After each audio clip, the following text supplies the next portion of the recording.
Good day. Welcome to Midweek Musings here at Trinity Heights United Methodist Church. I'm Kent Little, pastor. It's good to have you join me on this beautiful day. We've had a run of beautiful days of late. It's a good time to be outside if you can get there. Anyway, welcome to this time of update, of chat, of hopefully some hope, inspiration. It's a good day. This is a good week. I just came off of a week's vacation. Trudy and I drove. We both turned 66 this year. So we decided it might be fun to go down and pick up Route 66 and head west. And so that's kind of what we did. As much as you can. I was looking forward to driving most of the way we drove basically out to the Grand Canyon. I was looking forward to riding Route 66 all the way there, maybe. There's not a lot of Route 66 left that you can drive on, I found out. I-40 has kind of taken its place, though there were places you could pull off and drive for a little bit on it, or maybe through a town or two, and get on the sign, as the sign says, historic Route 66. Anyway, so that's what we did. We took off, we picked up Route 66 at Amarillo, and then headed west and stopped in a number of places along the way, and took in the Grand Canyon, and then came back. We stopped in Winslow, Arizona, so we could stand on the corner, like the Eagles song says. Anyway, so it was a good time away. I appreciate the church supporting that, and we had a good vacation, a good time of rest. It was a lot of driving, but it was worth it. It was a good time to get away together and just spend some fun time together for about a week. So it's good to be back always. Lots of things going on here at the church. Of course, in the fall. This is Wednesday, so tomorrow evening is Taste of Newton here in Newton. And our church has a long tradition of being trash walkers, we say. We all wear the same. I have them over here. If I could reach them, I'd show you one. An bright orange t-shirt with our church on it. And we walk the blocks on Main Street that they have blocked off, where there's all kinds of good food, and we pick up trash, and that's our mission work. That's this Thursday from 6 to 9. So come down, take that in.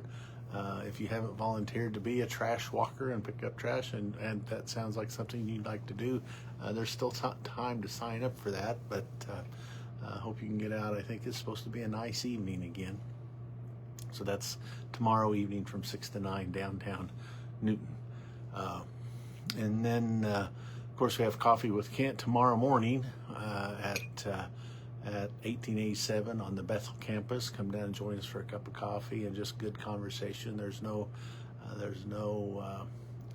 program, no agenda. We don't do a study of any kind. We just get together, build relationship, find out what's going on in one another's lives, tell our stories, and have a good time of connection and building relationships. So if that sounds interesting to you, please come join us from 9:30 to 10:30-ish, I say. So sometimes we'll wrap it up right at 10:30, sometimes a little early, sometimes we're there till 11. It just depends on how the conversation's going. So anyway, join us. We'd love to have you. This Sunday, we have World Communion Sunday. We'll recognize that. And then the next week, on the 12th, we'll have our annual outing, gathering at the lake. There'll be ice cream and a cake, I think I read somewhere, and just a good time. You can get out on the paddle boat or bring your fishing pole for some catch and release fishing if you want. There's plenty of sand to play in. It's just a good time of connection and gathering. And then on the what would that be? On the 19th, we're going to have Blessing of the Animals during worship. we're going to invite you to bring your pet, and during worship we will have a blessing of the animals. We are going to reserve a section of the sanctuary on the west side, for we'll call it the fur-free section, if you will, for those of you who may have pet allergies or just don't want to be around animals. We'll have that section reserved for those of you who want to sit over there if you don't want to sit next to somebody's puppy or somebody's kitty or whatever. Anyway, I've done these before. It's a great time of connection with creation and those companions that we have that oftentimes, I think, show us what unconditional love looks like. And so that's the 19th. And so anyway, so lots of things coming up. Tonight, of course, we have my class, our book study. We're studying Barbara Brown Taylor's book, Holy Envy, Finding God in Other Faiths. That's at 4:30 here at the church, from 4:30 to 5. Join us, even if you don't have the book, even if you haven't caught the first couple of sessions, you're more than welcome. Each week is a kind of a separate topic, etc. So you whether you've been to the previous classes or not, you'll still fit in. So hope if that sounds interesting to you, I invite you to do that. And then, of course, we'll have our WOW meal, our Welcome on Wednesday meal at 5:30, and then some children's programming at 6:30, choir practice, all the things that we have happening on Wednesday. So come take that in as well. This coming Sunday, 10 o'clock, of course, is our worship service.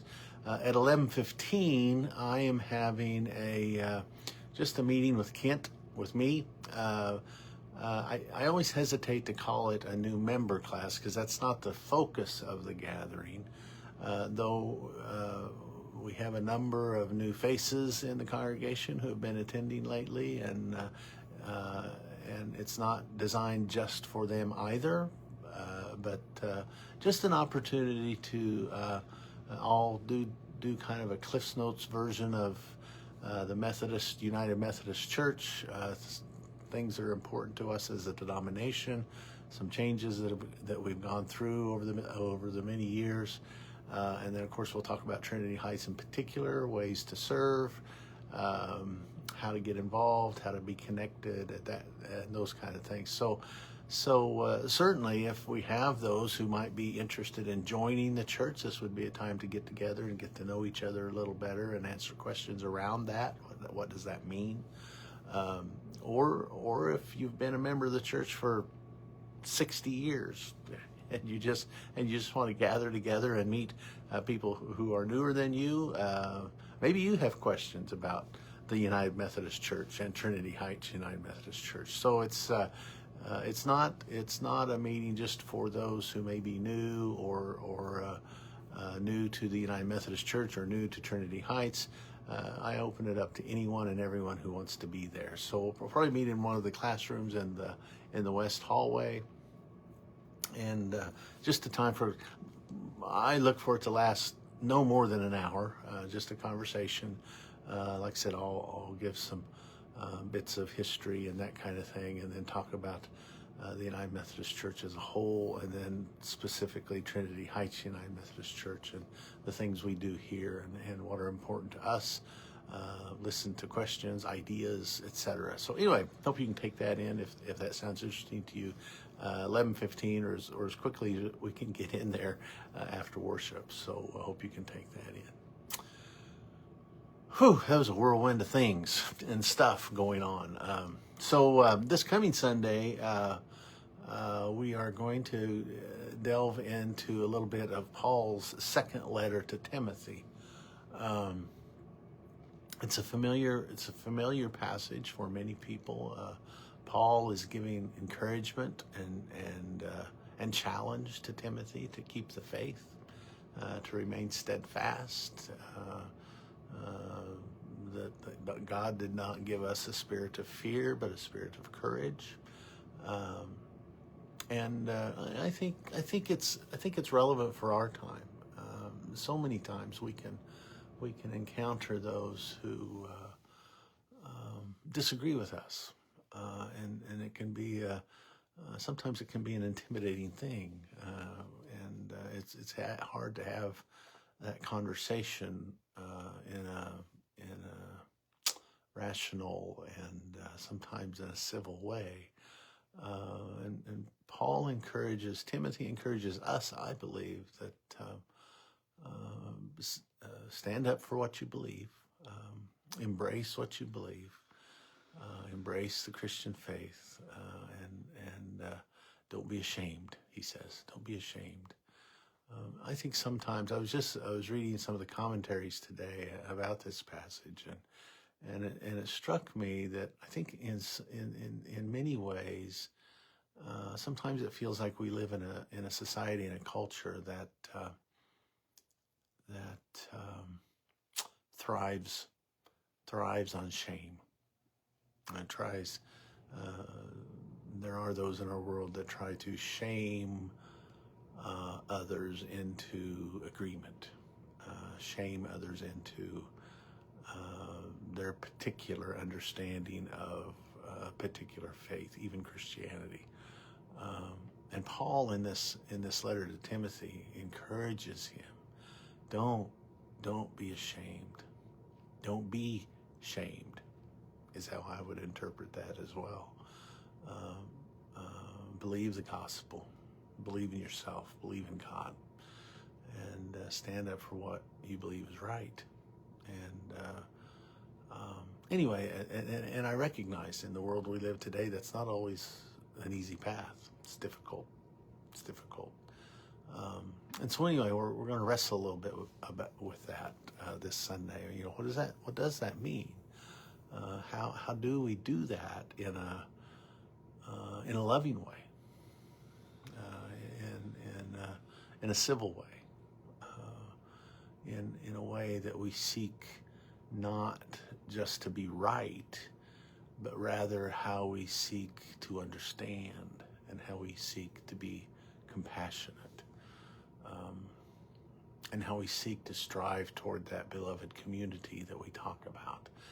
Where I think for me, the image of the beloved community isn't that we all agree on everything, but rather that we come together as children of God, children of the divine, and find ways to care for one another, especially those of the most vulnerable among us, the most discriminated against, the most shamed by culture and society, and care for them and lift them up.